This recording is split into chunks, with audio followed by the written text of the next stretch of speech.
This is Fly Guy for TekSushi.com, giving you a look at the G.I. Joe Ultimate Waves. This is Storm Shadow. Wow.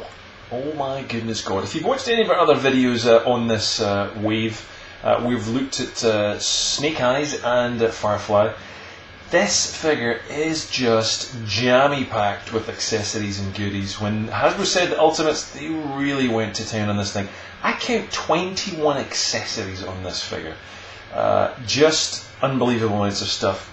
There's little baggies of ninja swords and stars and goodies and darts, a replaceable head, one fan, one stand. Anyway, I'll show you all of this stuff, but just what a figure. I picked one up at dorksideToys.com. I buy all my Star Wars and G.I. Joe there. There's a link directly underneath where you can pick this guy up. He is not sold out yet. I guarantee you this guy will sell out. He's incredibly popular. The reason why he's popular, I would say, is because very similar mould and body sculpt there from the 30th anniversary / Renegades Storm Shadow, which is one of the hardest figures to get for under $40 or $50. So the body is basically using that exact build pretty much. But again, with all those accessories, very, very similar to that figure. It was just an out-of-the-park awesome figure. Definitely check it out. We've reviewed one on our channel. Check that one out. But let's get a look at this, and let's get the play feature that comes with this out the way. Now, I bought this loose, as I said, at Dorkside Toys. So then normally those guys pack in all the instructions and bits and pieces that come with it. Didn't come with this, but I don't actually think there would be any instructions with it. But I don't even know what this is. So here's a look at it.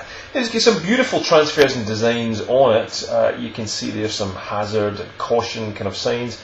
The Cobra emblem and this Z32. I think this harkens back to something way back in the kind of vintage collecting Joes, but I do not know. Would love to know your comments and thought underneath. Basically, this is designed to make Storm Shadow sick, and I'll show you why.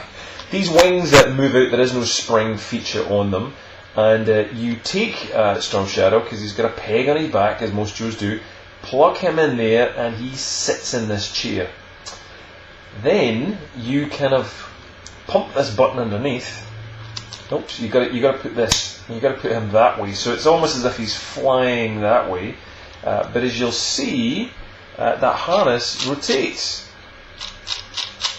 So basically he would spin round and round, and not quite sure why you'd want to.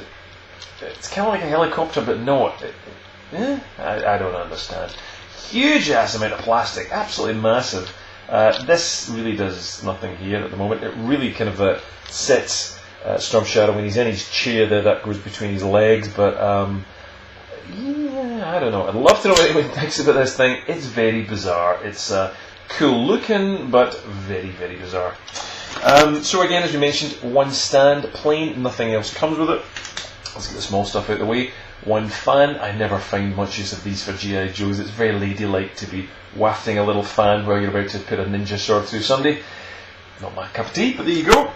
One other thing is the replaceable head. Now let's get a look at that. It's an excellent, well-painted head. Not often that you get, certainly not in the Star Wars line. Look at that, that's beautiful. Very comic-like, classic G.I. Joe there. But not often that you get swappable heads with figures by Hasbro these days. Budget cuts and whatnot, but a great-looking figure that is. I'll put that head on the figure once we review it. Let's get a look at the little baggie of bits and pieces. Now, they're so small, it's almost impossible to review half of them, but you can see some of them in there. We've got little, we've seen these before, little almost kind of sword-like pieces, daggers. We've got ninja stars down there in the bag. We've got little sharp objects that you really shouldn't be poking in someone's eyes. All sorts of little goodies in there. Absolutely tiny, but a great little bag that comes with those extras if you want to try to load up the figure. If you can. It's a little bit like Buck and Bronco, if anybody knows what that means. Is like you can overload this figure with so much, but it can only take so much. So I've got him holding that dagger there in blade, and we've got the other head, the movie accurate head, and a pretty decent facial sculpt that it is from that.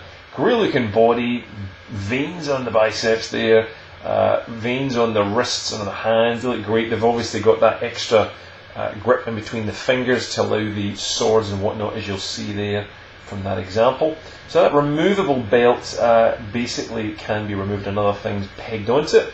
And if I take that backpack off for a second, quiver I should say, you'll see this has been seen many times in Joe's. Two blades can be slotted into those holsters. It's got that peg that slots into the female part on the back of the figure. Beautiful Arashikaji, hope I got it right this time.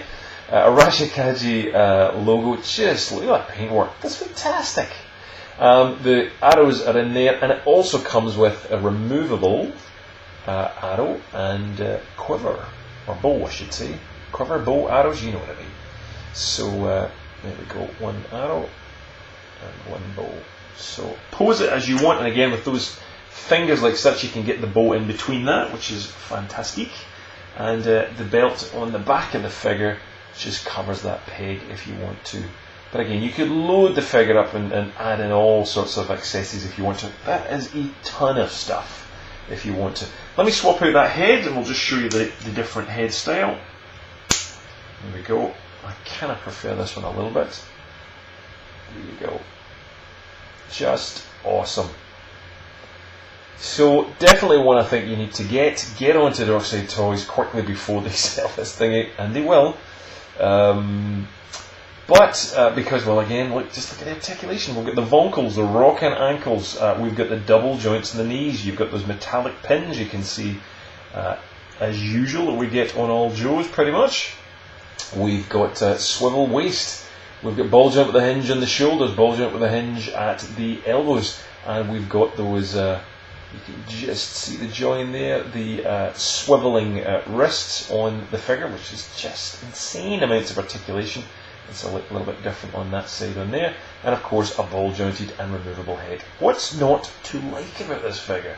Love to know your thoughts. Is it another Storm Shadow that you just don't want, or is it the Ultimates for you?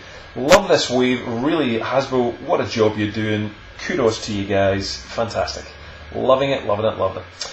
So definitely check this one out. Leave a comment below. Let us know what you think. Is this the Ultimates Storm Shadow? Tell me if I'm wrong, but I think this is it pretty much. If you want to see more of our G.I. Joe reviews, hit the subscribe button. You'll get one straight to you. If you want to join us for other G.I. Joe news and other movie news and toy stuff that's out there, you can follow us on Facebook, facebook.com/TekSushi, or on Google Plus as +TekSushi, and on Twitter as @TekSushi. Join us there for more stuff, and we'll see you back here for more reviews coming up soon. Cheers!